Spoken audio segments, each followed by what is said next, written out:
Are we going colour? Oh, we're in colour because we're on season 4. Oh, look at this. Oh, Magic. Dave, did Tony tell you what happened? no. Oh, yeah. Basically, I thought I was going to a Wuthering Heights preview screening, and I ended up in a Syrian film festival because I was 2 weeks early. So I sat really bewildered for 5 minutes being like, what? This is a really long trailer. Then I thought, oh, they must be showing a short film. It's a random short film for, before Wuthering Heights. Yeah. It was a Syrian film about the migrant experience. So yeah, not quite the Wuthering Heights vibe. Real happy, jolly sort of film to go watch on a Thursday night. Well, I mean, Lovely. I guess the real Wuthering Heights does deal with immigration or, immigrant topics. So Yes, even though obviously they've got Heathcliff is supposed to be not a white man, right? And they've got a white guy playing him. So yeah, Never knew that, never read it, don't understand it, never understood this. we did it for GCSE. I didn't. What did you do? I don't know, something else. You were in my English class. No, you did it for A-level. were you guys in school together? Yeah. Yeah, we've been friends since we were 12.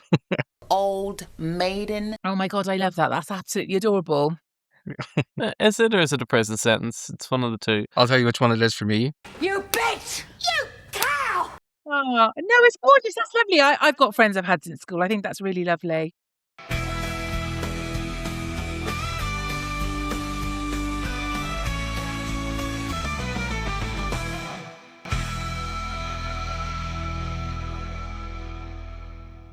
Oh, Emma, thank you so much for doing this. I'm so excited to have you here. I feel like this is the most starstruck I've felt like doing the podcast. I know, same. Stop it. I know, same. That's fucking hilarious. Your rants slay me. If I'm using that term correct, I honestly live for them so much. I don't even watch Sex and the City or any of those things. I just I definitely won't now after your rants. But it was so, or what do you call it? What was the follow up? And just like that.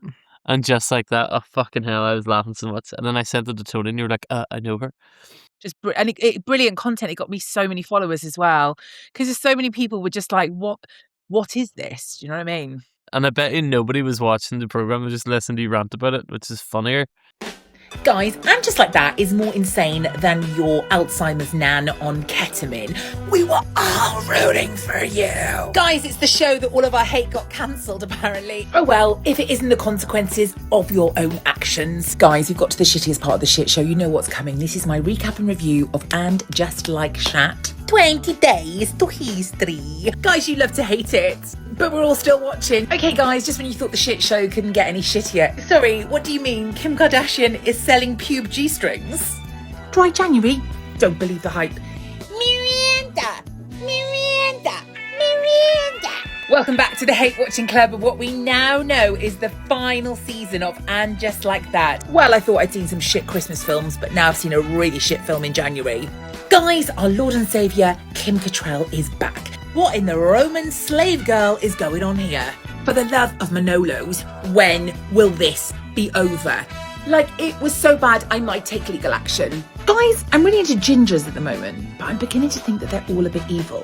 Hello, my beautiful discarded cumrags. It's me talking seductively into my new fluffy pink mic. Yeah. Well, loads of people would be like, I don't even watch it anymore. I just watch your recaps. But that's like a really interesting phenomenon now, where people don't watch certain programs. They'll just watch social media people do recaps of them. We've had people kind of say that with us, like they will listen to our podcast, but they don't watch Buffy, which is weird. Exactly. Well, yeah. Oh yeah, Yeah. It's different because you're a guest, so you've had some homework to do. Yes, I have.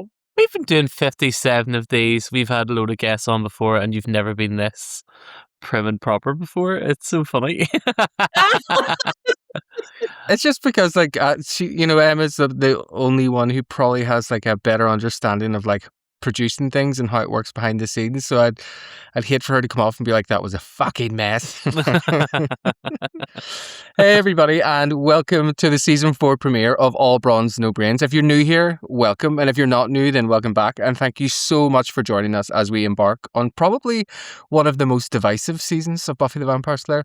Today we're talking about The Freshman, which was written and directed by Joss Whedon, and I feel like we're kind of spoiled at the minute as fans, because that's like 3 in a row of Joss Whedon that we've had.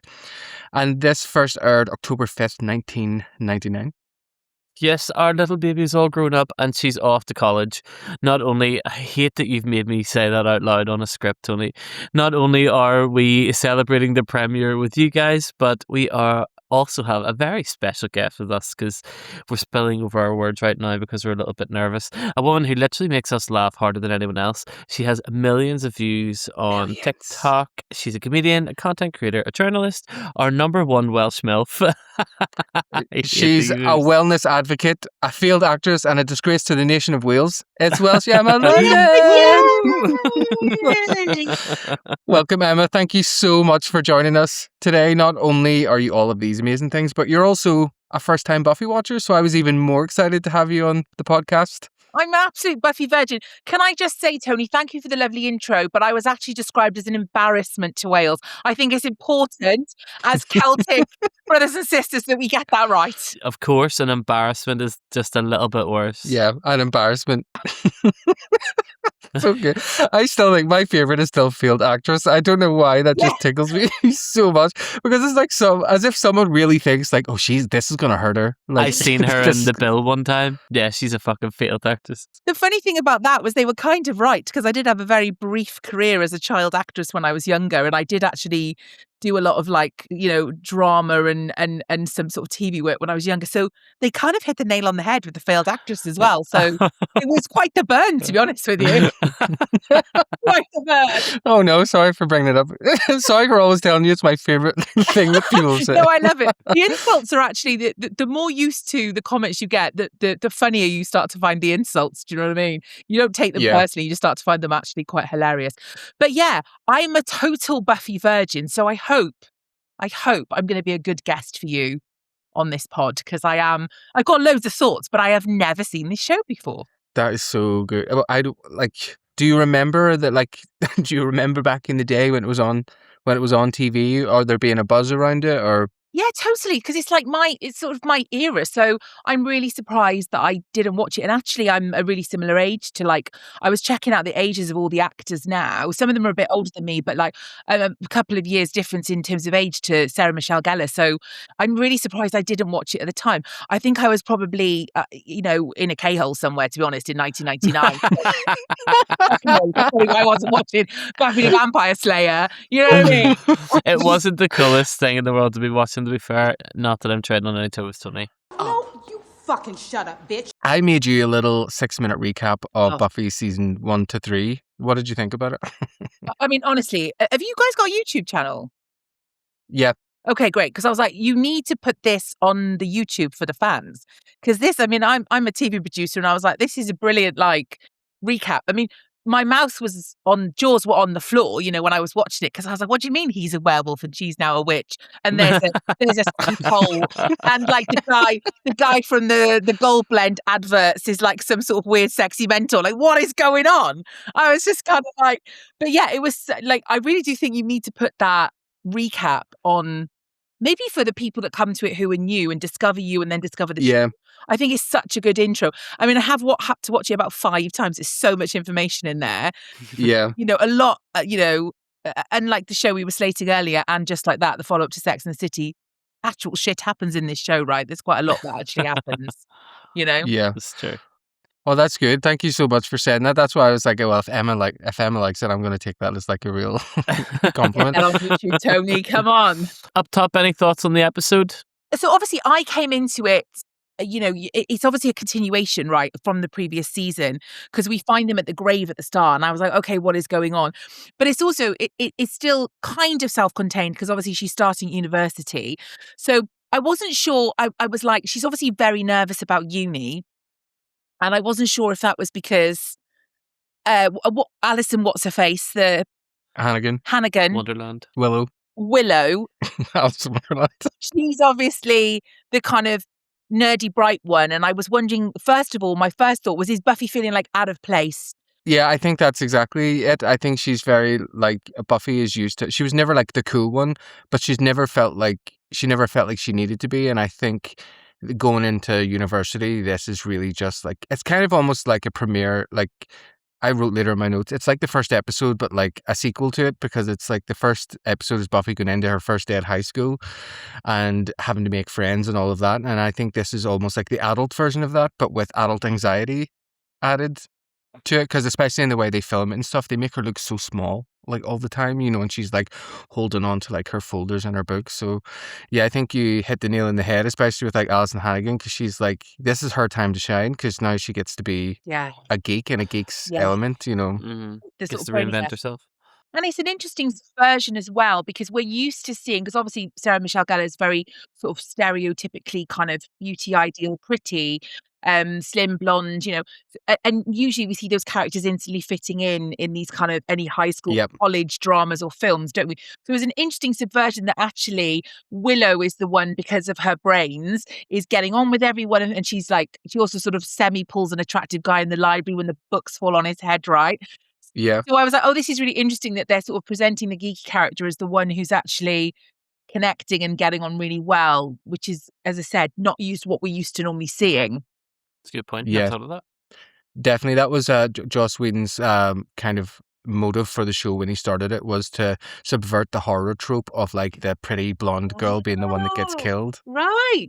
Also, you mightn't have noticed, obviously, if for first time watching, but Alison Hannigan has had a haircut. She's had like the Rachel from Friends, and it has made her so sexy. Yeah. But I remember I had a poster of Alison Hannigan with this haircut on my wall when I was younger. I think it's because she looks like a twink. That's probably why I liked her. But before we dive into the episode, Dave and I always ask the audience some questions, the questions that are on everyone's lips. Just what sort of fucking glow-up extravaganza did Pedro Pascal go through, and where can I get it? And why is Giles' girlfriend so comfortable dancing about with no knickers on? Exactly. And how fucking rude are all the UC Sunnydale College professors? Yes. Actually, rude motherfuckers. They're paying, what, 100k for that college, even back in the 90s or whatever, you know, maybe a bit less, but... Yeah, I actually wondered, I wanted to talk to you about Pedro Pascal, because I wondered if you guys had deliberately given me this episode to see if I would spot him. And obviously, first of all, I was like, is that Pedro Pascal? And I was like, oh my God, that's Pedro Pascal. He glowed hard. Because interestingly, he would have been about 25, because he's 51 now. So he would have been like mid-20s when that episode recorded. So technically, he should have been in the height of his hotness. But clearly, he's grown into his daddy era, right? But daddy is a state of mind, you know what I'm saying? I'm your daddy. So we'll just dive straight into the episode. We get the classic kind of Buffy opening, subverting the expectation. We see Buffy in the graveyard as if she's looking for demons, and she's like, anything? And we find out that she's actually talking to Willow about course choices for college, because Buffy left hers super last minute. And when Willow suggests a couple of things like introduction to the modern novel, Buffy's like, I really don't want to take on too much. I'm like, why the fuck are you going to college? Like, Jesus Christ. I do like the line when she's like, introduction to the modern blurb. We find out that Buffy and Willow are both going to be taking psych with Professor Walsh, who's like world renowned. And Willow tells Buffy about this course called Images of Pop Culture, where they watch TV shows and movies and commercials for credit, which I think is funny now because there are full university courses based around Buffy, which I just think is incredible. What? Around Buffy? Yeah. Oh my God, people have too much money. Insane. Buffy from the neck up is giving like Olga the Swedish milkmaid, but from the neck down, she's like over 50s going for a power walk. Yeah. I'm pretty sure my mum wears that exact outfit when she's like walking to the shop. Didn't notice. The pedal pushers are just, I'm not living for them. Willow's haircut, like we mentioned earlier, is doing so much for her. To be honest, she looks mature and sexy and ready for college. And Buffy slags Willow off for choosing her major in playgroup. And Willow defends herself by saying she doesn't like to be caught unaware. And then right behind them, as they're saying that, this vampire emerges from the grave. And we overhear Buffy and Willow talking, and we hear Buffy saying it's been a heavy sleigh summer. From what they're talking about, we get the sense that Willow's the excited one, Buffy's kind of nervous. We find out they're going to have different roommates. I don't know why they didn't choose to be roommates together. I don't know if you can choose or if it's like Random. I have no idea. Maybe her and Yeah. Oz. No, her and Oz roomed up. Buffy mentions later on that Oz is living in a cool house off campus. I just can't let it take the edge off my slaying. As the vampire sneaks up behind him and sees all the weapons, and he's like, "Nah, I'm gonna like fuck away off." I thought it's quite funny. And Buffy looks around, and he's like, "Is this guy ever gonna wake up?" And we go into the credits. Thought this was quite a funny little scene. It made me laugh. I quite like the little the little Jaws motif you get whenever the hand Yeah. comes out of the grave. It's not often I notice the music stuff, so I feel a bit proud of that. Just back at the old Buffy stuff, aren't they? This felt like a very almost like classic Buffy season 1-y kind of opening. We haven't seen Buffy and Willow like patrolling together in the graveyard. So Buffy patrols every night, Emma, where she goes and like walks around the graveyard and stuff. And Wow. like, it sounds really weird when you say it like that. I really When enjoy she that goes you're going to have to looks- explain to Emma now every and there's vampires and No, I love it. werewolves and But yeah, so Buffy and Willow are patrolling. If we haven't seen them do that since like season 1 together, and I think they're purposely doing that to be like, this is the old version of Buffy, because right after the credits, we're going to be like, this is the new version of Buffy. It kind of sets the tone because it was actually the whole thing was more humorous than I thought it was going to be. Like it's actually very light-hearted and kind of campy, So it kind of I think sets the tone. It's quite slapsticky, the way the kind of the vampires coming out the grave, Yeah. yeah, kind of like he's behind you, kind of almost like yeah. Yeah. time vibes. We have the credits. I always get so excited for the new credits every year because it's like you see everyone's new haircuts. You see like clips from episodes that haven't been on yet. And I always used to love like sitting going through the credits to look for the clips that would be in episodes like coming up. That's how much of a Buffy geek I Oh was. my god, I did not bully you enough in school. Dave, I bullied you. I know you did. Actually, you're a fucking bully. After the credits, we have this instant contrast because we see Buffy on the UC Sunnydale campus, which was filmed on location at UCLA. Buffy looks lost in the sea of students, and we have some like typical 90s, like early 2000s, like generic American pop rock. It's like, like going to university, yeah. Yeah. It's so true. And we hear all these things in the background. We hear protests, and it's like, what do we want? And it feels like the people shout food. They're like, food. When do we want it? Now. And they're getting all these flyers and everything. But my favorite is that one girl who asked Buffy if she's accepted Jesus as her Lord and Savior. And Buffy's like, I meant to, but I just got really busy. Yeah. It's quite That funny. was so good. Buffy is very overwhelmed, but she bumps into Willow, who is thriving off the insanity and everything. Buffy mentions that she hasn't met her new roommate yet and that she hasn't picked up her student ID. And I'm like, no wonder you're anxious and stressed. You literally have done zero preparation for your fucking first day of university. Last night you were still picking your courses. Like, it's like when people are like, I'm so stressed, I have so much on at the minute. It's like, well, do something. Jesus fucking Christ. I did not think that Buffy was, what is it, type 2, type 1, type A, type B? What are the types? Stupid bitch. We don't call women bitches. Oh, Well, we sorry. can because we've got a woman on with us today, Oh, so yeah, that makes fair, it that's okay. okay. But when we're by That's- ourselves, we're not allowed to We're do not it. allowed Yeah. to say it on our own. No problem. That's okay. Yeah. As long as you. Stupid bitch. She's kind of giving, and I say this as an ADHD myself, she's kind of giving ADHD with a lack of preparation. Do you know what I mean? Yeah. Willow recognizes that she's been annoying, but she also kind of tells Buffy that, well, being a geek in school was frowned upon. But now that I'm in college, I pretty much am being penetrated by this force that is thrusting and spurting knowledge into my brain. She's getting skull fucked by the university system. Oh, classic university professors, huh? They bump into Oz, and I like that he tries to agree with Buffy, like, yeah, it's all a bit overwhelming, as he gives someone directions to some obscure place on campus, and then it's like, hey, Doug, to some guy walking past. But I like that he's trying to like support her, being like, yeah, but I'm still like totally overwhelmed as well.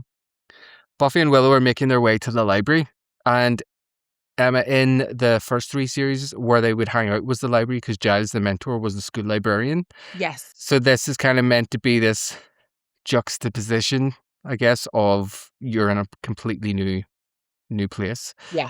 They're doing a walk and talk, which I love because sometimes it used to be just information dump where they would sit at a table and tell you, but because they're doing it while walking, I feel like Love a walk and talk. you can take in the sights. I knew I you were love a going to walk and point out the walk and talk as well. The walk and talk. I love it. We find out that Giles is enjoying being a gentleman of leisure, and Buffy's like, isn't that just British for being unemployed? And we find out that Xander's still currently on his road trip, finding himself. And then we see the university library, and it's fucking practically the Sistine Chapel. It's ginormous. Willow loves it, and Buffy's like, yeah, this is great if you need somewhere to hold the Nuremberg rallies. And I'm like, this is why I don't believe that Buffy's as stupid as they let on, because that is just such a niche reference. I thought that. What a niche reference, yeah. In the last season, she talked about the play, the Samuel Beckett play, Waiting for Godot. And I was like, she's not stupid. Galel, no. Galel, no. But sorry, don't do that, dude. Buffy looks completely overwhelmed by everything, and they do a really good job of selling how small she feels like in the school. Like I mentioned earlier, they do a lot of shots that are like above her head and showing how much like negative space there is. I just kind of love when they bring the story into like those technical aspects as well. Buffy and Willow are buying the books that they need for school when Buffy, the shortest person on the planet, decides to reach for some of the books that are like right on the teetering on the edge of a book shelf, and she sends them crashing down onto Sexy Farm Jockhead, who we find out is called Riley. Now, if that happened to me, I'd be fucking raging. I wouldn't be standing there having a conversation with these two bents that just like knock these books on my head. I'd be like, I'm gonna knock the fuck out of you, dickhead! That's my head. That would have been really sore. That's a really high height, and I'd hit him 3 books, chopped them on the head. I'm like, there's no way you wouldn't be like, although Sarah Michelle Gellar standing in front of you, you probably would rein it in a little bit. Yeah, maybe I would actually. If it looked like you, it'd probably be like... Riley is just like a typical Midwestern, like jock meat. I was going to say meat sack. Meat sack's not the right word. Meathead. Meat sack. I'm sure he's got a nice meat sack as well. And he's got those typical like Nick Carter curtains as well. So we find out that he's a TA and he will be assisting in the new psych class they're in. And Buffy's like trying to flirt with him, and it's all coming out like verbal diarrhea. And Willow's the one who's being confident and charming. And Riley's impressed that Willow's so fascinated with psychology, and Buffy tries to join in. And she's like, yeah, because everyone has a brain. Or almost everyone. So poor Buffy. I quite liked it. I thought it was really good, setting the scenes, setting the tone for the college years. Interesting, that subversion that you know, this hot guy, and you instantly think that Buffy is going to be the one that is going to pull him, and then actually it's Willow who is kind of confident and has got the lines, and he's because what happens later is when he meets Buffy again in the hallway, he doesn't remember her name. Yeah. And he calls her Willow's friend. Yeah, Willow's friend. So he's identifying her via Willow. So it's obvious that Willow's made an impact on him, not only but before she even impressed him with her knowledge of like modern psychology and like quoted some like random reference. He obviously was quite struck by her. So again, we're seeing the geek kind of sexualized, aren't we? Which we don't normally. It's again that subversion, which I quite liked because, as I said, being completely new to this, I just assumed Michelle Gellar was going to be like super popular because of the way she looks, you know, she'd be popular with the boys. Yeah, again, I really enjoyed the sort of subversion of the fact he's zoned straight in on Willow. Well, we're now in the dorm and we see Buffy making her way to her room, and she bumps into this like sexy shirtless guy. And I don't know if he's sexy, I just saw him with no shirt on. So instantly I'm like, this sexy shirtless guy in the corridor. And she makes her way to room 214, which is going to be her college dorm room, where she meets Kathy, who's unpacking her stuff. And Kathy is this lovable, nerdy, hyper excited girl. We see that Buffy has a framed season 2 promotional picture of her and her mum on her desk. Really?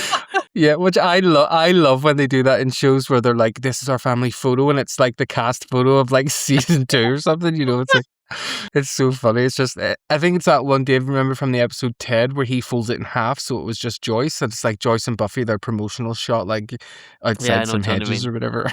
It's so funny. I love that Kathy's like, I'm so glad that they really put me with like someone cool. I can tell that you're cool. I just know this whole year is going to be super fun, as she puts up a Celine Dion poster on the wall. I was like, that is you. You are Kathy, Tony. That would be you. 100%. You'd had Celine Dion, like Vonda Shepherd. Yeah, well, Delta Goodrem. I had a poster of Delta Goodrem in my room. That's right. But I loved Vonda Shepherd. She was brilliant.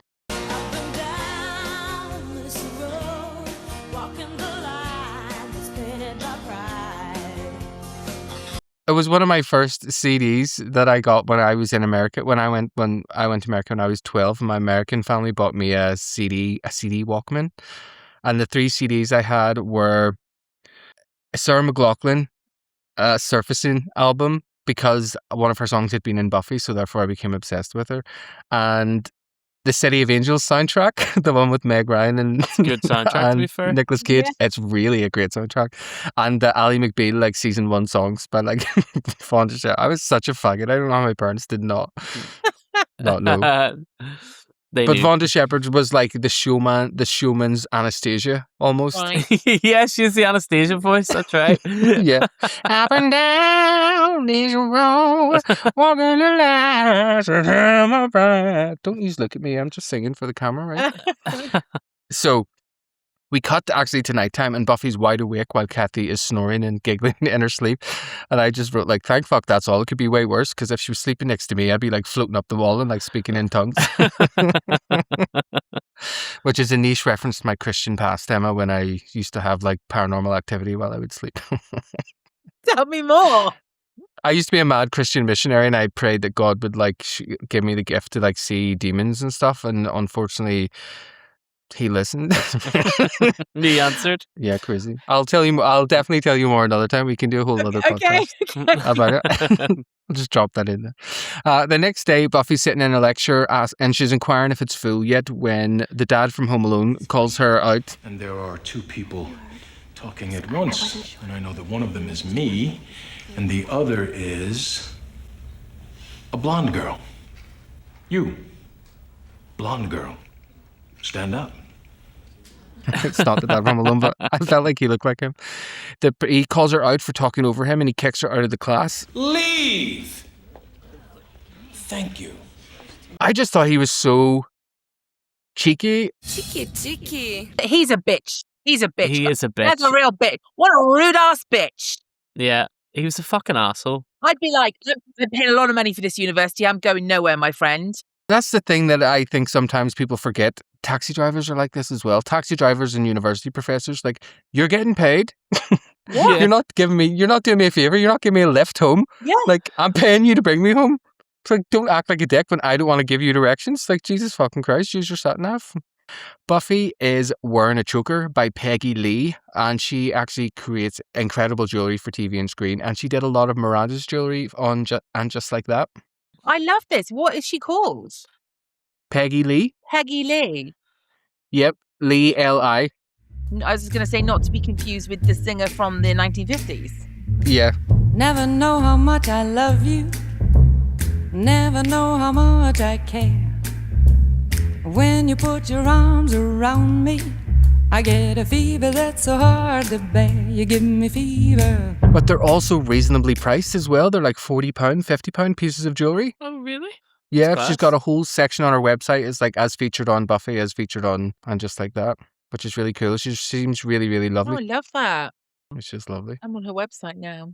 Women be shopping. 2 hours later. And then we're back in the hallway, and Buffy bumps into Riley again, and he walks with her to psych class. And this is when the stuff we were talking about earlier happens. He doesn't really remember, and he calls her Willow's friend. And I couldn't tell if Buffy was a bit annoyed by this, because then I was like, why? Does Buffy not think that Willow should be more memorable? Does she? It's like, oh, so you agree? You think you're really pretty? I think there's a little bit of that in it, yeah. I think for sure she's like but I'm the pretty one kind of vibes, which I liked. I quite like the Reality? the normalcy of it, yeah. It's like, Yeah, like I get annoyed when people fancy you more than me. Like when you stole my Yeah. girlfriend Andrea in school. yeah, of course. And I get annoyed when I have to wait until university before anyone thinks that I'm straight because you're my best friend, and everyone assumes that I'm gay because you're gay. Well, I don't think that was the only reason they were assuming. Look at the way you're dressed. No way. Oh yeah, we were talking about Buffy being insecure. Oh yeah, and she asks Riley if Professor Walsh is going to kick her out of his class, and she's like, as if she's being so funny. I'm like, oh my god, you're so funny. Like, sit down and shut up. So we meet Professor Walsh, I'm Professor Walsh. played by famous actress Lindsay Krause. I don't know if you recognize her, but she is a Grammy, Emmy, and Oscar nominated actress. And you know who her daughter is? Sorry, this is like the ADHD part of the podcast, Emma. Her daughter is Zosia Mamet from Girls, if you ever watched Girls. Oh, yes. You know how people say that you can't run away from your problems? Well, I moved away from mine, and it worked. So people are so wrong so much of the time. Ah. And she was in that really bad spider film with Dakota Johnson. What do you call that? Spider Woman? Madame Web. Madame. Hope the spiders were worth it, Mom. Nice wee bit of trivia there. This is a great trivia episode for like the guest stars, actually. Feels very trivia. Well, her mum went to Harvard, so, you know, probably channeling a bit of Harvard energy for her turn as a university professor. Tony, you have got the facts. I know you're really trivia'd up this week. You're not normally as trivia'd up. Have you done your homework? No, but I have done my homework a wee bit, but it's also an easy episode because there's so much good kind of trivia. But sorry, let me blast on and then I'll ask your thoughts. We meet Professor Walsh, who tells them that if they fall into her good graces, they will come to know her as Maggie. But if they don't, they will come to know her by the name that her TAs use and think she doesn't know about, the evil bitch monster of death. Quite funny. Which I thought was great. She tells them that the class is hard, they have loads of reading to do and loads of homework, and if they want to coast, just go to Geology 101, and that's where the football players will be. And sometimes I'm like, footballers get a hard rap because like you're talking about these legitimately highly trained athletes, and we're just like, you're dumb. Oh, there's a pussy. Oh, my pussy's made a guest appearance. Sorry, she always does it on Zoom. Oh, she was jealous. This is the hook for the episode. WelshEmmaLDN reveals her pussy live on cam. You want me to stroke my pussy as well? Would you like that? Oh, yeah. Why is it so wet? Way hairier than I was expecting, to be fair. They're being really filthy. She's so cute. Is it a she or a he? It's a she. Coco. Yeah. She's very cute. I love the idea of cats, but I've never been able to get into the reality of them. They are, in my opinion, the fuckboys of the animal world. Do you know what I mean? They will sort of love, pull it back. You know, they only like all over you when they want something. You know, they'll disappear. They just, you know, they're the fuckboys of the animal world. They got no loyalty. They, you know, we all know they eat your face if you died, you know, so. That's very like Arya. I think Arya is like that because she'll only come near me when she wants food. She just heard her name and her ears picked up. But she'll want to come sit beside me if I'm doing something, but she'll sit far enough away where she's not like giving me affection. Yeah. And then you try to stroke her and then she'll like stand up and walk away. I'm like, what are you want? So, later that night, Buffy's walking around campus. She's still looking lost when she bumps into Ellie, a pre-fame Pedro Pascal, who also happens to be lost, even though they have a map. And between the two of them, they manage to conjure their one brain cell and figure out how to use said map. And Eddie also alludes to having a tough time settling in, and it allows Buffy to kind of open up to him a little bit. And she's like, you know, I thought I was just going to be fucking steaming 24/7 at this university, but instead I've just got like full-blown anxiety. So... Sertraline? So, yeah, she's just revising and taking sertraline.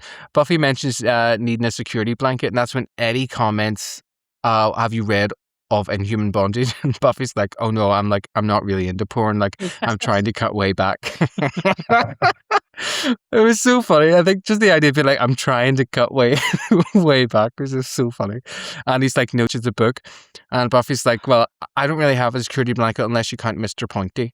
And Mr. Pointy is a steak that her Slayer friend Kendra gave her before she died. So that's why when you just recap something so quick to be like, oh my god, yeah, that's right. Her Caribbean. Yeah, the Caribbean Irish Slayer. Yeah. Which here's a bit of trivia for you, Emma. David, who was that actress Bianca Lawson who played her? Who was she? Oh, was that not Beyonce Knowles' stepsister or something? Yep. I actually cracked up when I heard the accent. Like, I put a clip in the recap. I am Kendra, the Vampire Slayer. Such bad accent, and it turns out she's a Knowles before the Knowleses. Right.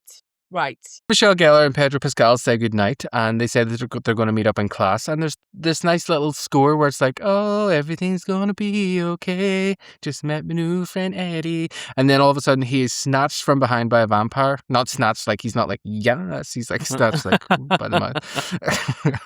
And the leader comes out and she's like, Did you lose your way? And then we cut to the break. Looking for something to help you de-stress? Why not catch up with All Bronze No Brains, available on YouTube, Apple Podcasts, and Spotify. Series 1 to 3 available now. Make one. Such a nice person. Oh, he's such a ride as well. You know, everybody wants to fuck Pedro Pascal. Yeah. This, you know what I mean? But like, as I said earlier, like, clearly that man has come into his daddy era and peaked. He's peaking in daddy era because, you know, not only did I barely recognize him, I kind of did this whole double take. Is that, I think that's, you know, it wasn't immediate. I was like looking at thinking, oh my God, that's Pedro Pascal. And, you know, most guys who are like, because he's like 50, 51 now, most guys who are hot at 50, you know, have always been hotties, you know what I mean? Yeah. But not Pedro. No, Pedro's only very recently got hot. He was good looking in a few things, and then he just entered a whole new. I think it was Lost when he was stratosphere. in Lost, because everyone thought he was. He was in Lost. He was in Lost, I was going to say. What? Oh, was he not in Lost? Am I mixing him No, up with he someone wasn't else? in Lost. Oh, right. Sorry, I might mixing him up with someone else. I Thought like, for no, some he's reason he was definitely in Lost. no, definitely not in Lost. But he's in The Mandalorian. Never seen it. Neither have I. The vampire that comes out at the end, the girl, the blonde one, that's Yeah. called Sunday. She's played by Catherine Town, and she was married to Charlie Hunnam. And they got married when he was 18, she was 20. They eloped to Vegas, and they were married for 3 years. And he said, when he was asked about the marriage, he said terrible, and that was the nicest thing he could say about it. Who is Charlie Hunnam. Hunnam? Yeah. Yeah, he's hot. He's in Sons of Anarchy, and he was in Queer as Folk, which you probably would know because you're a secret gay. And he also was recently in the Ed Gein, Ryan Murphy show on Netflix. No idea. Yes. And who did he marry, Tony? I missed that bit. I was Googling what Pedro was. The blonde vampire girl. Oh, the girl that's the leader of the vampires on campus. Yes. Yep. Ah. The actress Catherine Town, and she's also the daughter of Harrison Ford and Michelle Pfeiffer's characters in What Lies Beneath. Sorry. What a random amount of trivia you've done for this show. I tell you never what do you this are, much. Tony, let me tell you what you are tonight. You are slutty for trivia, my friend. You are Absolute slut for trivia down tonight. for tea. You're down for trivia. Yeah, it is pouring out of you. Oh, it's disgusting. Okay, so we open up after the break to a bunch of the vampires breaking into a dorm room and packing it up really, really quickly and then leaving a note. And the first thought, my thought, when I'm writing these, Emma, when I'm writing my notes, I'm writing it as I'm watching the episode as I go along, so I don't learn some things until halfway through my notes. But I just was like, they did quite a good job of packing up that dorm. They did it very quickly. I was like, I'd give them a couple of £100 to come and do my house, no sweat. Yeah. We open up the next morning in Psych 101 and Buffy is looking for Eddie Pascal. That's what I've called him. And she's looking about for him, and then Willow comes up and says, oh, have you made a wee friend? In the most fucking patronising way, which I hate. Yeah. When someone comes up to me like, Dave, you still doing your wee gigs? I was like, oh, fuck Your wee off. I'm just gigs? a performing musician. Yeah, thank you. Your fuck wee you. podcast? How's your Still, wee podcast how's your going? wee podcast going? I fucking hate that. So Buffy, and I think she's a wee bit clingy here, decides to go to his apartment when he doesn't show up for class the next morning.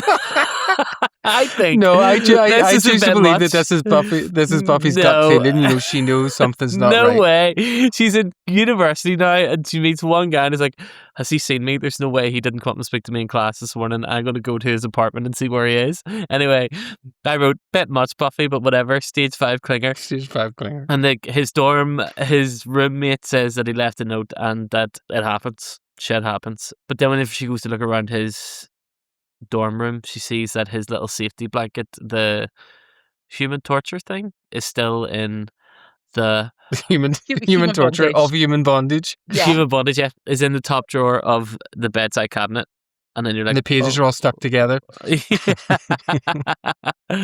Any thoughts so far? Just that vampire plan's actually quite smart to like pick on certain people, go steal all their stuff and clear out their rooms and make it look like they left. Yeah, left. Yeah, I thought it's quite smart. That is quite smart. We cut to the vampires going through Pedro Pascal's stuff. And the chubby vampire, she says one of my favourite things that my dad has ever said to me, because this is something I think or maybe you said to me, Tony, this has appeared in my life somewhere. I took this line and I would say this to people like all the time. Does this sweater make me look fat? No, the fact that you're fat makes you look fat. That sweater just makes you look purple. Such a loser. Yeah. That you So definitely good. said that to me, because I've used I that and have. bullied people with it too. Yeah. It made me laugh out loud because I can't believe I heard this. I can't believe this is where this comes from. And then a guy finds a Clint poster, and then they're making a tally for the stereotypical cheesy cool freshman posters that they're putting up, which I thought was quite funny, to be fair. And we see that the pretty vamp finally vamps up her scary vamp face for a second, and by the end of the scene we see Eddie Pascal wakening up, as it looks like they've turned him into a vampire. Yes, they sure have. I have a question about the vampire on campus. Okay, so do these vampires actually go to the university? No. Right. And why is the blonde vampire the only one that doesn't have the mashed up face? She can transform back and forth. Why have they all got the mashed up vampire faces and she can do a normal face? Because she's got a Hollywood face and the rest of them were ugly actors. Yeah, pretty much. They're probably... I think a lot of it is to do with the cost of putting people in and out of vampire face, I think, for the special effects and probably the prosthetics. So I think they will keep kind of minor characters who are vampires in the face, and then they'll sometimes show off the transition. That's wild. So there's no narrative reason why blonde vampire goes from normal face to vampire face and the rest of them are stuck with vampire face. No. Other than they might just enjoy being in vampire face. I think they're stronger when they're in vampire face, and I think genuinely because the extras were too ugly and that the pretty vampire was pretty, and that's probably the truth of it. Wow. Because also, I'm sure it is a part of it. I was a bit like, these guys at university, because they're obviously sort of like on the campus somewhere near the campus. So I was kind of thinking they were like vampire students. And then I was thinking, why are they're all rocking up to like class with vampire faces, nobody noticing, especially those professors that are quite mean. I'm sure they'd be like, get the fuck out of my class. Plus, it's also daytime, and going out in daytime for vampires is a big no-no. Yeah. Oh, wow. Sorry. It's Vampire 101. I'm so sorry, Dave. You're absolutely right. What? Well, but this is the thing. Of course they don't go out in the day. Never watch the Vampire Diaries, because in the Vampire Diaries they're like, oh, we have rings that we can wear to go out in the daytime, and it's just so fucking convoluted and annoying. That's dumb. Yeah, I'm hungry. What a shock. There's quite a bit of fat shaming in Buffy, isn't it? It's very sort of indicative of the era of fat shaming. Very much early noughties. Especially because that girl was just not actually fat. No, that's what I mean. I think Buffy made some reference about her own size or weight at some point. You know, it's just like we were really in the era of, Size zero, heroin chic. Fatty joke, like, if you weren't rake thin, you were fair game kind of vibes, Yeah, like Martine McCutcheon in Love Actually. Love Actually, yeah. Described as the chubby girl? The chubby girl. Fuck off. Yeah, she's like a size 10. She's literally like a size like 10, 12, Yeah. like 12 max maybe. And she's called the chubby girl. Fuck off. That film has aged so badly. I used to love that film years ago when I was younger, and then as I have gotten older and I'm watching, I'm like, no, well, that's not good. None of that's good. I can't watch it anymore. It's so shit. I look quite pretty. Buffy goes to Giles' house and we hear some Bowie playing in the background, and then there's a woman in Giles' kitchen in Giles' shirt, which is, now this is the first time I'm ever seeing a woman in Giles' kitchen in like 3 seasons. This is so out of character. And she's introduced as Olivia, an old friend of his, and she refers to saying that she loves to call in and see Rippa whenever she's back at home, and I was all like, ripped her apart, I'm sure, last night. Whoa, what? Sorry. Buffy is round for some help from Giles, and Buffy seems to be disappointed in interrupting him getting his ride because he's old. And I'm like, he's probably 42. Fuck you, Buffy the Vampire Slayer, you little bitch. He was 45 at this point. Yeah. Motherfucker. She is chatting about Eddie, and she says she went back to the location where she had bumped into Eddie and she noticed a bit of a struggle, and she wants to do like charts and do all the stuff that they normally do to find out where Eddie's gone. But like Giles very casually walks over to the fireplace, picks up his whiskey and says, fuck way off and do it yourself. You're in university now. Yeah. You don't need my help for everything, basically. And that he isn't her watcher anymore because she doesn't have a watcher because she's not an official Slayer, essentially.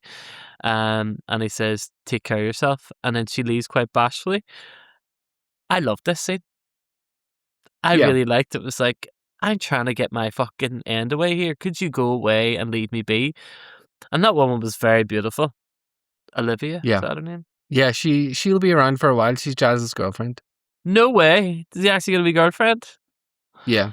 She Nice. pops in from London every now and then, but I like this scene for two reasons. One, because Giles is just living his life, and he's just living his own life now that he's not involved with the school or employed.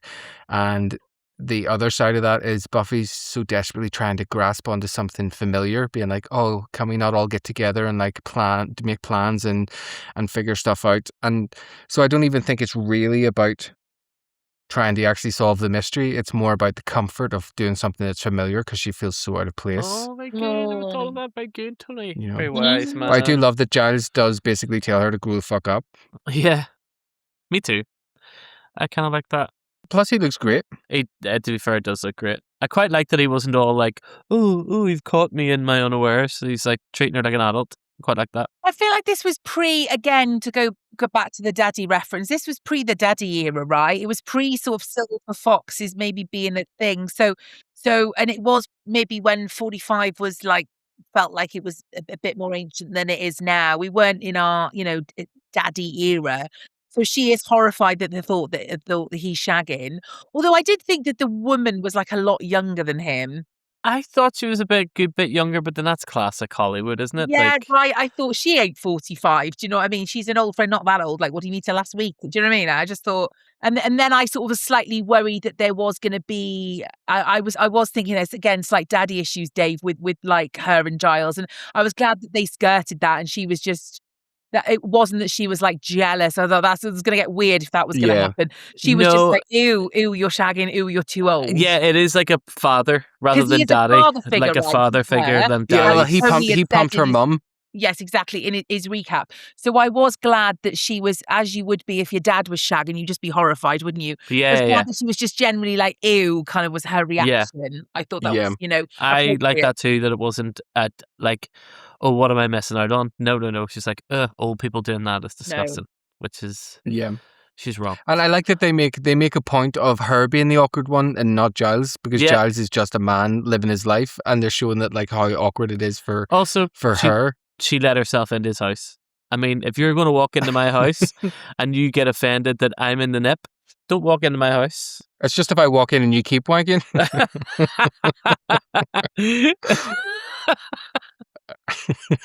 Tony, in your recap, you said that Buffy and Angel shagged on her 17th birthday. How much of the sexy sex did you see? Was it fairly fairly... No, Buffy is always, they never show anything. It was literally how I showed it, the fade in from the kiss to like the close-up of it's all implied. Yeah, you don't get anything graphic. No. You could watch it on Channel 2 on BBC 2 at 6:30. BBC at 6:45. Yeah, it would be like you get away with it. It's very, very PG, yeah. Yeah, more implied. It was also just Joss Whedon has also like he never included sex scenes like that for the sake of it, because he is really, despite his predilections or whatever in real life for being a creep or being a dick, he is really about the storytelling and the characters, that he doesn't just try to sell things on sex appeal. Yeah, I'm not gonna lie to you. I don't enjoy a sex scene. I find them so boring. It's like if I want to watch actual sex, I'll watch porn. But when you're watching me show me this terrible, I do, unless it has a reason for the plot. Unless it's like a funny sex scene, or you're going to get like growth within the relationship or a thing, or like the first time or whatever. But like sometimes whenever you just get sex for the sake of sex, I'm just like, just have a wank. Like, I don't know, that's a personal thing for me. He says that he used to watch Sex and the City when he was a teenager for the wank, but anyway, we cut tonight. Who was priming your wank bank on Sex and the City though, Dave? That's what we need to know. Who was it? It was it was definitely Samantha. Samantha Shaw. No, it wasn't Samantha. It was the one with the brown hair. Charlotte. Charlotte was always the. That makes sense. You do like a kind of reserved girl next door. Yes, that would be my.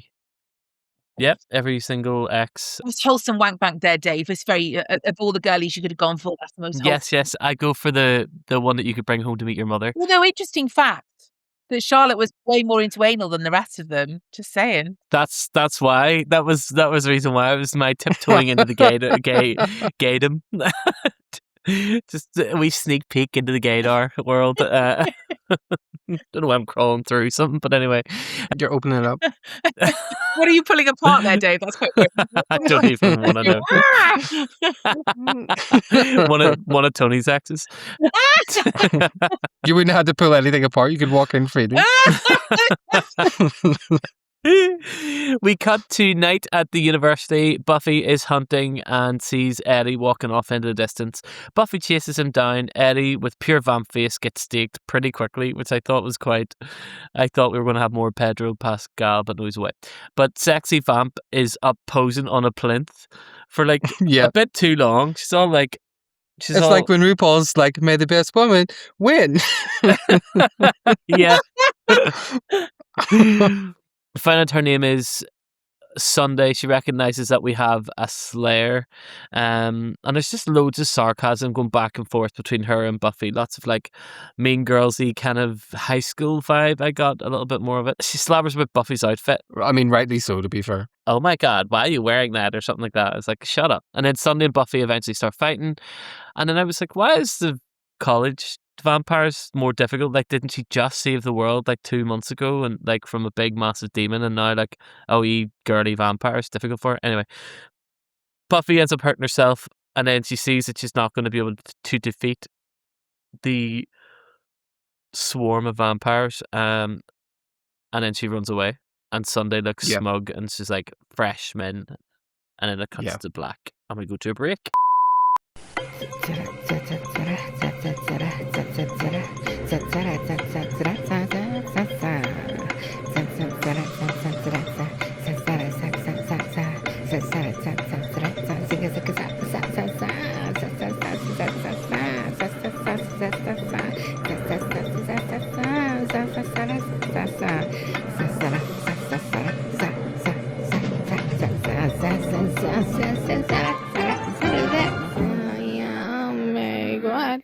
Well, Buffy is smart enough to run away because she's like, she doesn't care about the win. She cares about being alive.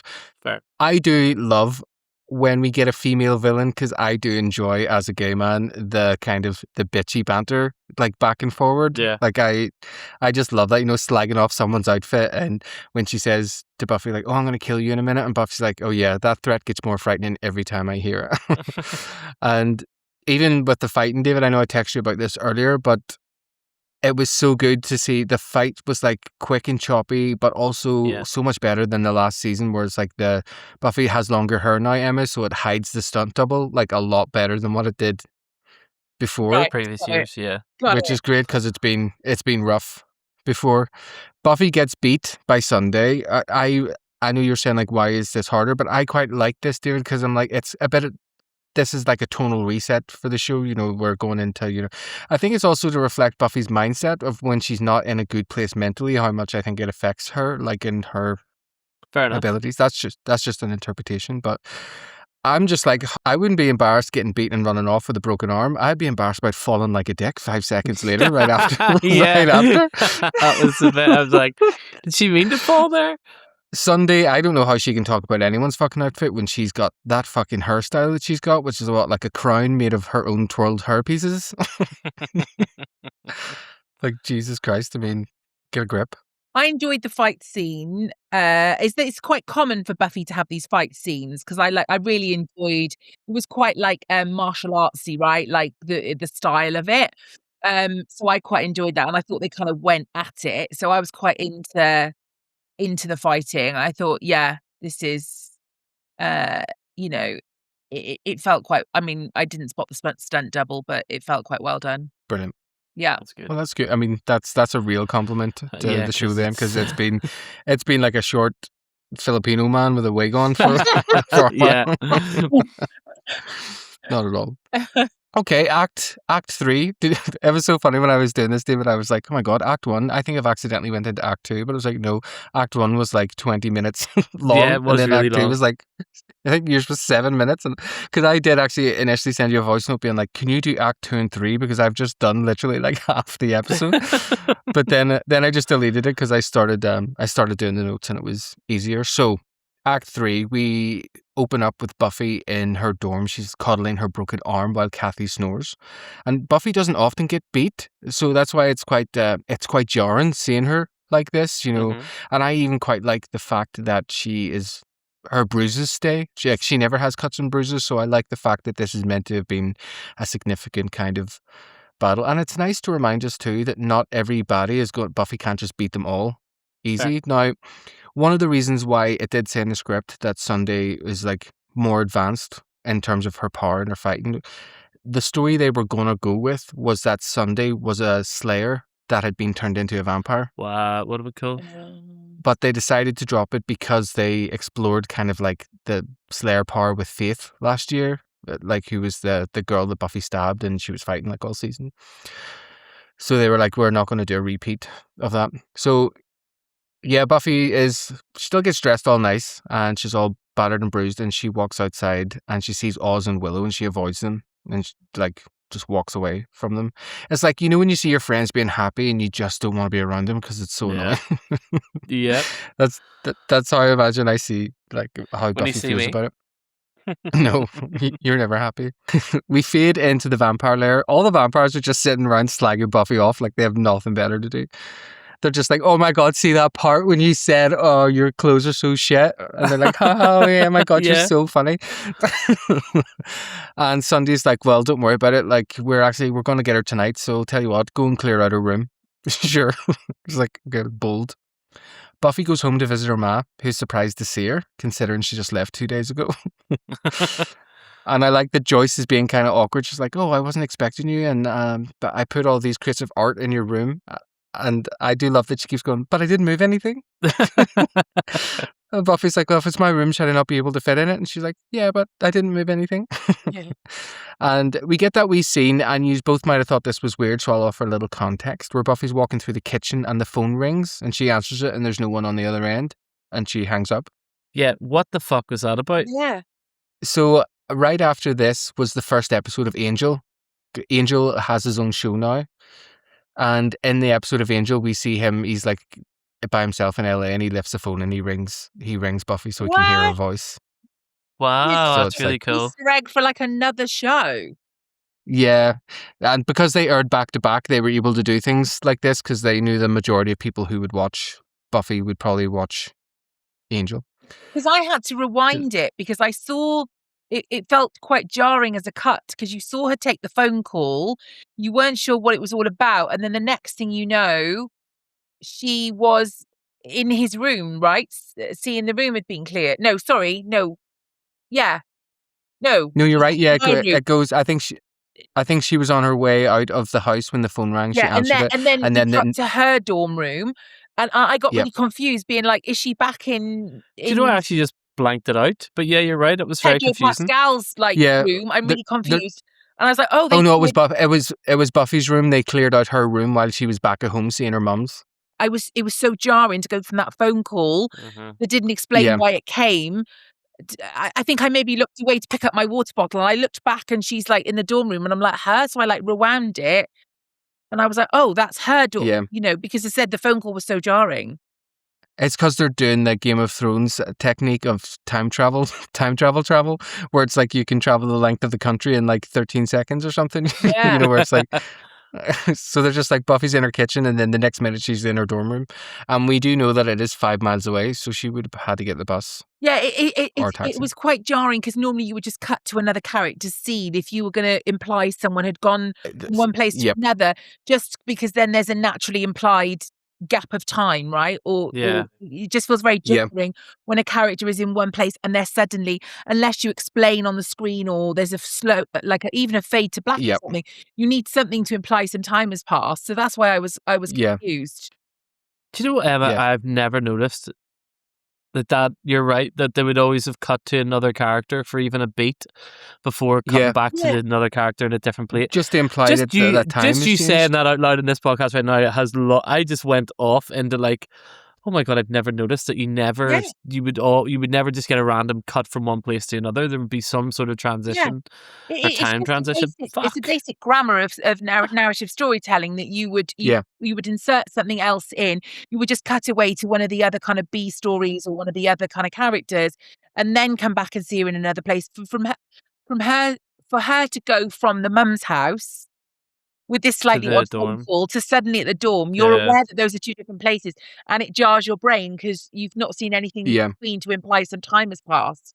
Yeah. Well, I'll not give Joss Whedon any credit and be like, he did that on purpose to really throw the audience. He's just like, he's just shy at storytelling. Fair. So we cut back to Buffy's room and we see it's all been emptied and she's sitting really weird on the end of the bed. She just is sitting with like a 1920, like she's wearing a corset and a dress or something. The way she's just sitting is so strange. We see the vamps have taken all her stuff and they've left a note as well, the same way like Eddie. But I love that Buffy obviously just leaves this note too, rather than like crumples it up and takes it with her. But this was the first point in the episode where I really noticed the score, and there's like lots of like risers and strings. I thought the score was really great at selling, I think, the anxiety and stuff in this episode. We're still with Christoph Beck, who's doing the score now, but it's moved from having maybe one or two pieces, per episode to being like he's scoring the whole episode like a film now. So his whole episodes in season 4 have like suites of music. I noticed that, from the start. So we cut to the bronze, which is the travel they're doing in this episode. Now that you've mentioned it, Emma, the bronze is in Sunnydale near Buffy's house. So she has literally went to her house, back to school, back to Sunnydale, and fucking TransLink must just be loving getting all the day ticket money off her because she's just keeping them alive in bus tickets. But the band Splendid are playing, and you probably don't remember them, David, but they were in season 2 in my favourite episode, I Only Have Eyes for You. I do and remember. They'll also play, get you, girlfriend. And they'll also be back in season 7, but I really like this girl because she reminds me of Fiona. Yeah, she's got a great voice. And the way this scene is placed, this is actually something similar to what we were talking about. Where this scene is placed in the episode, it makes me feel like it's daytime. I didn't get that. Because it's not been nighttime yet, and we haven't seen outside that it's dark, but it is obviously dark because you see people coming in from the dark. But I've always thought of this as being a daytime scene for some reason, and I always thought it was weird there was a band playing during the day. But Buffy's just walking in, like dandering around, they're selling her like loneliness, her awkwardness, and she like people are playing pool and she's just like rubbing her hand along the pool table. I'm like, will you fucking move your hand? Don't touch the fucking table. That's my pound. And poor wee Buffy's just on a big Debbie Downer and she just isn't feeling herself. And she's obviously, the crux of this episode is all really about having an identity crisis. And I like that she's going to all of her familiar places, to try and feel more like herself. And that's why when she sees Xander, she's so like over the top happy, I think, because we're like, obviously Xander's your mate, but like she's never greeted him. She's never greeted him like that. Xander. Hey, Buff. Oh, when did you get back? A couple days ago. Freak of nature. Why didn't you call me? Buffy asks Xander about his trip, and we find out he didn't get very far because the engine fell out of his car, and he ended up washing dishes at some men's strip club. And one night, one of the strippers was sick, and they came and got him from the kitchen, basically. And he's like, there's no power on earth that will make me finish that story. So basically, he just went and helicoptered his willy until he got enough money to buy a new car and come home. And now he lives in the basement of his parents' house, and his parents make him pay rent. Yeah, my mum did that too, except we didn't have a basement, but she was like, start paying digs whenever you get your break. Same, 16. I was 16, I was paying rent. Buffy tells Xander that Willow's having a laugh, Oz is a college pro, and that she's the one having a hard time, and she's also struggling to deal with this sexy new blonde vampire that she's got no idea how to beat because she's not used to losing. Xander says, let's get the gang together, Avengers assemble, which is funny because Joss Whedon later goes on to write and direct the Avengers. Yeah. Buffy admits she's worried that she's maybe not cut out for college or for slaying, and Xander tries to pep talk her, but he can't figure out what he's trying to say and ends up quoting some Star Wars shite at her. But he does tell Buffy, sometimes when I'm alone or I feel like shit or I'm worried, I ask myself, what would Buffy do? And he's like, you're my hero. And it's actually this really lovely, sincere moment for Xander, and it kind of peps her up. And of course, Xander can't just leave it being a good moment. He has to ruin it by saying something. He's like, well, of course, sometimes I think, what is Buffy wearing? But there was part of me, like, I let him off with saying that because I'm like, because he's not into her anymore. I feel like he can joke a bit more about that. It's almost like joking about when you used to fancy someone. It feels like a safe zone. And I love that he's like, let's put this bitch in the ground. I just thought that was a great line. And Buffy, thanks him really genuinely. And we cut to an office on campus where Buffy's broken in and somehow she knows how to hack computers or something now. So thoughts so far up to here? I thought Xander, obviously I've never seen him before, I thought he was giving Chandler Bing from Friends energy. He does. Yes, that is his he energy. does. And then I was thinking, hang on, when did Friends come out? What's the combat? Probably we're talking like the same time. Yeah, it would be the same time, yeah. Yeah. Oh yeah, so Buffy figures out if the vampires steal people's stuff, then they must be keeping it somewhere nearby because they've been using the tunnels to get it all in and out of the school. And I just thought the scene was so, Buffy's never been known for researching. Xander's not particularly good at researching, and somehow together they know how to use this computer. They found out the disturbances weren't too common before 1982, and Xander's like, bingo, magic number. I found this article about this frat building that closed down in 82. And there's part of me that thinks it's purposely this stupid on purpose. Like Joss Whedon is almost not trolling, but he's saying to the audience, I'm aware of how silly this is. A bit tongue in cheek. And in a show like Buffy, you can kind of get away with it because it feels very season 1 vibes where they just get the answers, straight away. Well, you get away with it, I think, in the season premiere. You know what I mean? You can get away. You're just setting the scene rather than. Yeah. I did wonder how they that was incredibly fast how they found the frat house. I was so confused because he was like 1982 and there's been nobody moved in or out of this. It must be that place. How what? How it was just. Yeah. Sometimes, Emma, you do have to just suspend the disbelief. And, okay, fine, you got it. But even for us Buffy fans, it was a suspension of disbelief because. Well, it even gets worse because Xander asked Buffy if she's up for a little reconnaissance and she's like, is that where we sculpt and paint and stuff? And he's like, no, that's the That was such a bad joke. It was how can she know Godot? How could she get into college? And not know reconnaissance versus renaissance? That was like, wah. You just know Joss Whedon wrote that and he's like, oh, I'm going to try to think about there's a scene. I watched the next episode. It's not a spoiler, but there's a scene where Willow is chewing gum like a tramp, and it's all for one joke. So she can be, when Buffy's like, what's that noise? And Willow's like, I'm chewing my gum kind of loud. And she's like, no, I'm talking about a demon or whatever. Nah, that's so and it's it's such a stupid decision, but you'll notice that she's chewing it like a real Belfast pre-mark pregnant teenager tramp. Your sister? Yeah. How dare you? But yes, no, my sister wasn't a tramp. She wore proper name brands, and that's why we couldn't, because she got the good ones. We cut to that not so abandoned frat house, and somehow they get up on the roof. I'm just loving the stuff we can't explain. And they're looking through the skylight, and we see that Sunday and the vamps are playing with Buffy's stuff. And this is when Buffy comments that Sunday will never fit in her skirt with those hips. I'm like, she's the skinniest blonde girl in the entire world. More so funny. I mean, it's not funny, it's just ridiculous. But Buffy can't see her weapons trunk down there, so Xander's like, right, I'm going to need to go get some weapons. And Buffy sees him throwing around her stuffed pig, Mr. Gordo. Mr. Gordo, sorry, I'm going through puberty. Buffy tells Xander to go to her room to find the trunk, and if it's not there, then go get weapons from Willow's. And when she sees the vampires starting to read her diary, Xander's like, I'll go right now. Some would say this is the original Vampire Diaries. So Buffy is monologuing while perched on the skylight, and I actually really love this part. And she's like, laugh all you want. This time we play it my way, and the rules are going to be just a little different.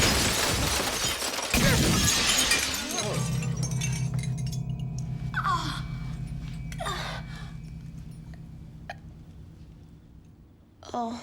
And we cut to black. I loved that. I thought that was really funny. Quite madcappy. It's quite slapsticky, this episode, for a Buffy episode. Do you know what I mean?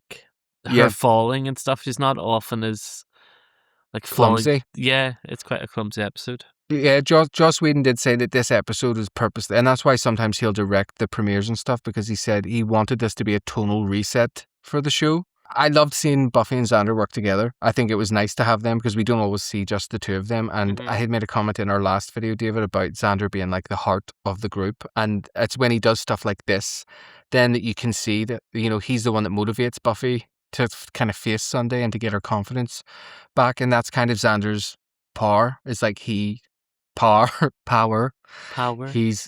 He's the one that watches and can comment on things, and he kind of, you know, he's not famously known for that so far, but this is kind of where his character is going to go. So it's a nice wee change.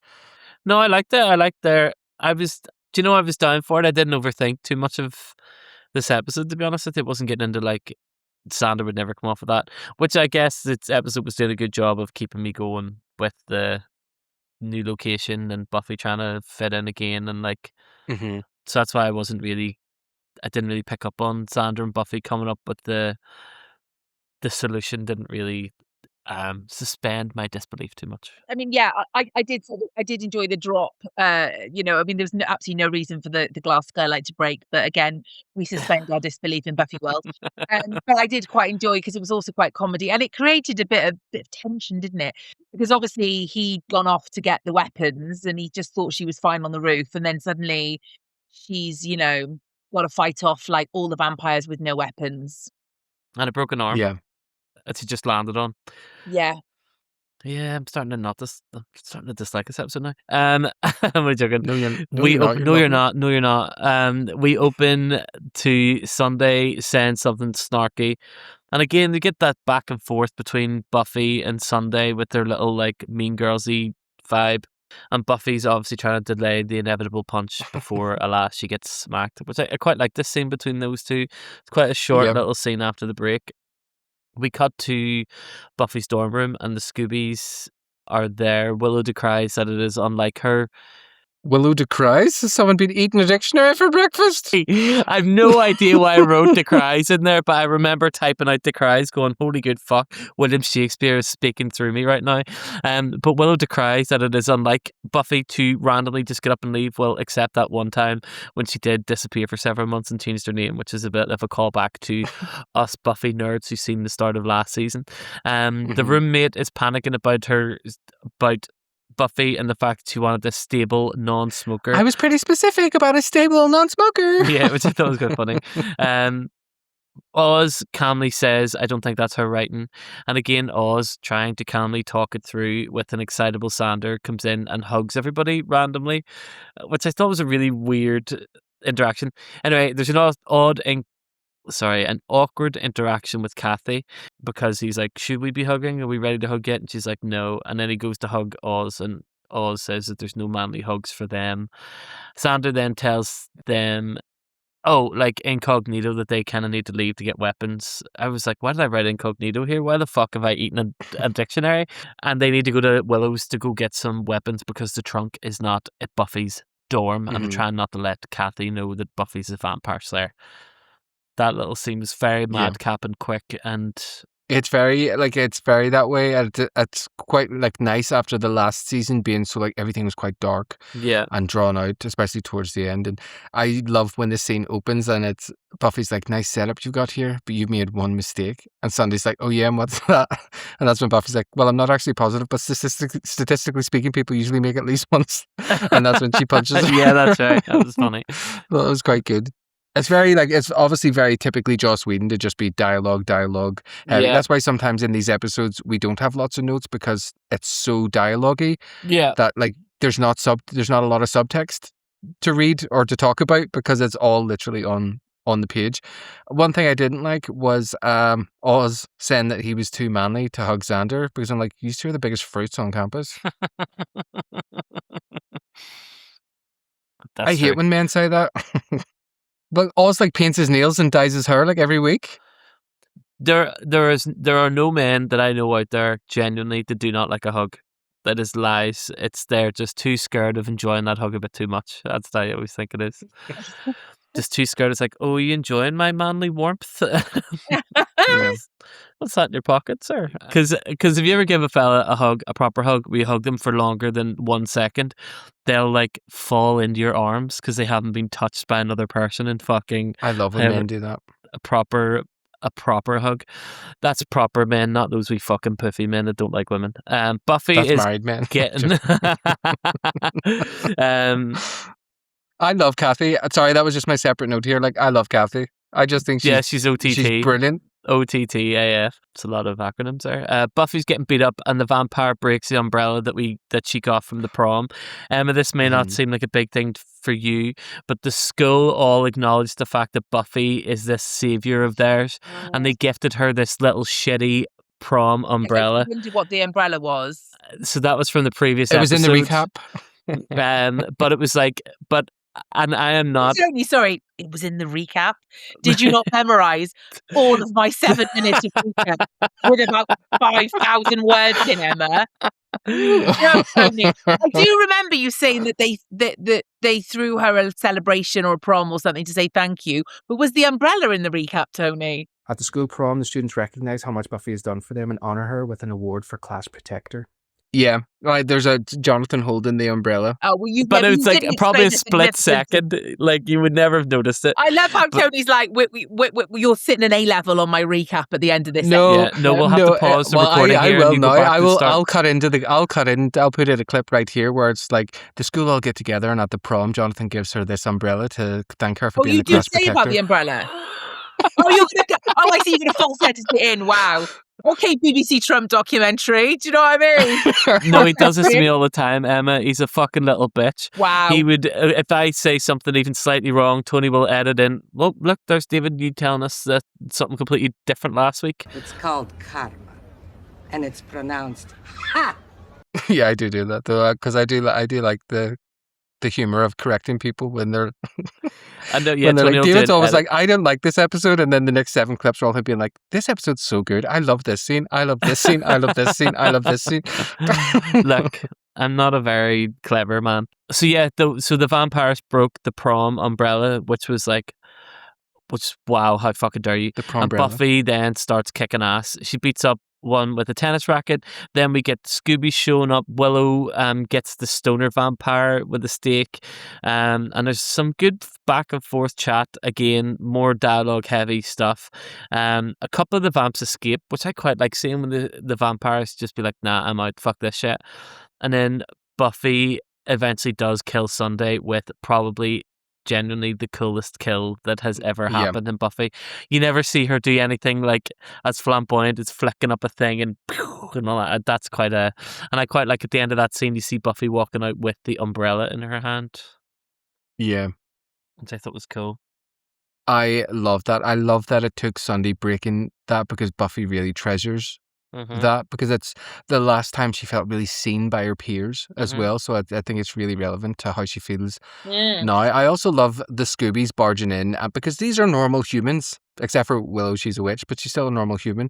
But they're still just like, they all have always got Buffy's back, and I just really love that, like, regardless of how busy they all get or how separate they all go, that they still are always there, even when obviously in a minute we'll see Giles kind of come back too.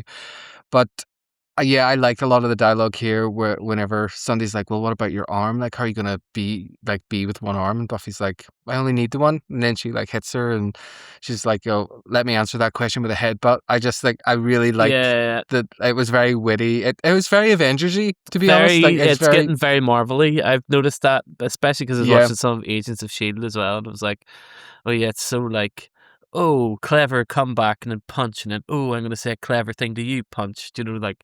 But then also when Buffy's like, for the record, my arm's not broke, and she like does that little thing with her hand, and she like punches Sunday, and I'm like, the power of her punch. Yeah. The arm is hurt. It's not broken. Like, it's actually good. Like, it was like full on like Hadouken, like uppercut. It just was like, she went flying across the room. And that whole line of like, hey Buff, do you need a hand? And then she twirls the stake. Now, if you do pause and you go through it very quickly, you can see that it's on a little spinning ring on her hand. But fair enough. But I do love, you wanted like, her to actually do it, did you? Yes, that's like, could she not learn to do that? But yeah, I remember recently in an episode, David, I was like, when Buffy threw a stake and slayed a vampire, and I was like, that was the coolest thing ever. I don't think she ever does that again. I totally forgot about this. I just love that she's not even looking. Yeah. She's got her mojo back and she just like flings that around. If that was me, it would be like out the window to the Not side. to bring up soccer ball, but it would be quite equivalent to the no-look pass that some footballers would do. Or equivalent to Sigourney Weaver in Alien Resurrection when she does the basketball hoop behind her head. Which she actually did. That was a real she take. did. And guess who wrote Alien Resurrection? Joss Whedon. No way. No. Yep. It's full circle, folks. Xander, when they're walking out of the frat house, Xander's talking about like, but what are they going to do with the rest of the stuff? And he starts throwing dibs on the rowing machine. And then at this point, we see Giles coming running up with like loads of stakes and stuff in his hands as he looks like not cool anymore. And he says he hasn't been able to sleep. He's felt really guilty that like she could be in danger, and he really wants to show up and help Buffy. And this, I forgot about Giles, to be honest with you. There's been quite a lot going on in this episode. She ends this scene with knowing what to expect. What am I talking about? Xander asks her, like, how are you feeling about it? And she's like, well, college is turning out to be a lot like high school, which I can handle. At least I know what to expect. Yes. And then just a final little coda scene here is we cut to one of the vampires who escaped lurking around a tree, and they get electrocuted by the army. Which is very random, Emma. Ice. We haven't seen the armed Ice comes in, realizes Pedro Pascal, and he may not have a green card. They're like, vampires out. And that's the end of our episode. That's the end of our episode. Who are these guys in the camouflage? What a big mystery. Why are they tasering? What's going on? Who knew a taser could kill a vampire? Do you know what I mean? Doesn't look it dead. didn't kill it. Doesn't look dead. They go in the dust when they get killed. A vampire. Yeah. Sorry, I mean, I just done another vampire faux pas. I do apologise. Oh, you fucking stupid. Never have her back for not knowing her You know what I vampire mean? lore. Fucking amateur on Tony. Oh my god, Emma, But- we'll get you back for the season 4 finale if you want to like bookend the season. Yeah, don't watch any of it, and then just Don't watch the anything final- and just Oh, right, you see don't the want me to watch difference. the entire season. Just right, okay. No, just from and then Tony will do your recap, and then you just tell us like, what did you think of season 4? Unless now you've just you have just absolutely loved it so much that you're just going to use all your free time to start Just watching. start watching which- Buffy. I can't. it's so funny, You just like, see- how many seasons are there altogether? 8. 7. 7. So okay, right. So how many years did it actually run for?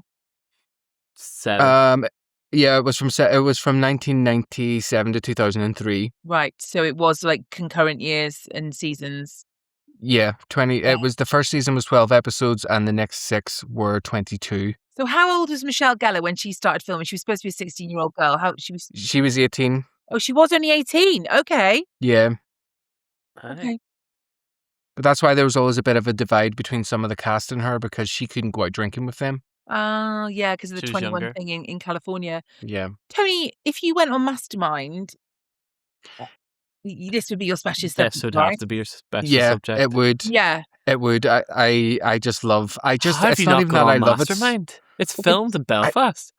I know, but the general knowledge part, I would be shied at. No, but No. you do your specialist subject and you smash it. Yeah. Oh my god, you should go on Mastermind. You'd be so good. But you're very clever. There was a girl who did Buffy, a specialist subject for Mastermind, and the questions were so easy. Ugh. You should totally do it. Like I think I know one of the ones that used to be the producer on it. Anyway, Emma, thank you very much for coming on the show and watching the episode and talking about it with us. It has been an absolute fucking pleasure. It has been a pleasure. And I hope my, being a Buffy virgin, has been like a refreshing change. I hope I wasn't too ignorant about, vampire stuff. Do you know what, Emma? I would never be one to mention anyone's age, but isn't it really nice to get this far in life and then lose your virginity all over again? You know what I mean? Oh, well, that's from a man's perspective of losing your virginity, David. For women, it's not always just like so. Oh, fuck up, Tony. It's enjoyable. just making a stupid joke, all right? You dopey bitch. No, I'm a feminist, so You're never a feminist. I can't believe how much you've been fake in your feminist ideologies on this podcast. Usually it's me having to come in and be like, stop saying that about women, Tony. Listen, fake feminist is better than a real... No, not a real feminist. A fake feminist is better than a not feminist. Well, that is it for this week's episode. We thank you so much, Emma, for joining us. It's actually been really great to have some like confused Buffy takes coming from someone who's not David, because it's excusable on someone who's never seen the show before. So thank you so much for that. If you liked what you saw this week, then make sure to hit that like button or flick that little bell down in the YouTube corner to be notified when we post a new video. And you can catch our entire series 1 to 3 on Spotify, Apple Podcasts, and on YouTube. Anywhere you can. If you would like to leave us a wee 5-star review, it helps spread the work of the podcast, like we're Jesus feeding the poor, and is great for the algorithm. Help us reach your local ears. Oh, we adding some extra stuff to the script, and yes, make Yes, sure, and make. yes, and make sure to check back next week for episode 2, Living Conditions, and we see how Buffy adapts to living with someone for the first time. Although she's been living with her mum the whole time, so Yeah, but she's an only child. Which, funny story, I thought that was a lonely child. I thought that's what that saying was. Well, you are quite lonely as an only child, but let's not get into my like therapy issues here, guys. oh no, that's a different podcast altogether. I'm an only child. Well, not only that, I mentioned this earlier, but I also had the pleasure of interviewing Dagny Kerr, who plays Kathy, Buffy's roommate, on the show, and she's going to be spilling the tea on all of her time as Kathy. And a massive, massive thank you again. Another thank you to the number one baby girl, our Welsh MILF, Emma, for joining us today. Emma, do you want to tell people where they can find you and what you've got going on? Yeah, you can find me on Instagram at WelshEmmaLDN. That's short for London. That seems to confuse people quite a lot. Just Welsh, live in London. WelshEmmaLDN. I'm also on TikTok as the same. But as we previously discussed, that's quite a shite platform, isn't it? So I'd probably just follow me on Instagram. It's better. And say more stuff. Say more filthy stuff on Instagram and get away with it. Dave, were you hugging a toy there, Dave? No, my dog decided to come up and start fighting me with their toy there. My apologies. No, I just wondered. I was like, I think Dave's had enough. It's time for bedtime. He's got it's my fucking dog. Sorry, Emma. So come and find me on there and say hi and don't call me an embarrassment to Wales, ideally. But genuinely though, like I'm obsessed with Emma's stuff on her Instagram. It is the funniest. Like, do you do stand up? You're going to be doing a show. Are you thinking of doing an Edinburgh show? Yeah, so I do have a comedy show that I've sort of done sporadically over the last couple of years, which is called Holding Out for a Hero. And it's about my sort of disastrous search for love. And obviously, it opens up with the strains of the other Welsh legend, obviously, Bonnie Tyler. It's very sort of campy, very kind of high energy. It's sort of like cabaret meets stand-up meets sort of really filthy TED talk. So I am hoping to I can't speak, sorry. I'm hoping to take it to Edinburgh this year. That is the plan. I actually just need to do the admin for that, which my ADHD doesn't want to do. But yes, so I've got that as well. But yeah, you'll just find me, endlessly posting about pop culture trash on Instagram. It most is the days. best. It is the best. So yes, so come and say hello, please. And by the time of this episode coming out, Emma will have, I'm sure, a very hilarious review of Wuthering Heights that we can add a link to below. Yes. We will post all of your social links in the description. Right. Make sure to go follow her and give her something. Not that you need like 3 more followers from our podcast, but every little helps. But funnily enough, one of someone who follows us, an Australian guy, his name is like One Flew Over the Cuckoo's Nest. He sent me a link of yours, and I was like, "Oh, I know her," and he was like, "Oh, I love her. She's amazing." Oh, I love that. That's cute. I can't wait for you to be doing like Emma. I can't wait for you to be doing like a Channel 5. Like the adverts that took the 90s, and then they have loads of talking heads. Like I can totally see you being one of those people. Yeah, I mean, interestingly, I've made those kind of TV shows. So it's kind of interesting to sort of do stuff now on the other side of the camera, because obviously I've been a sort of journalist and a producer for like so many years. It's kind of I've actually talking head clip programs, as they call them. I've sort of made those for years. I've been on them. You're so funny. Oh, thank you. I mean, I think doing pop culture stuff is it feels like a natural fit when you've worked in media for so long, so it will feel like the kind of right place to be going. But yeah, sorry, I'm slightly running out of steam now because I'm tired. No, it's fine. And finally, don't forget to check out our Patreon for exclusive content, full length interviews, and early access to bonus episodes. And that's it for now. Emma, go to sleep. Thank you so much for coming on the podcast. Arrivederci, everybody. Thank you for watching and streaming. Bye. Arrivederci. Bye.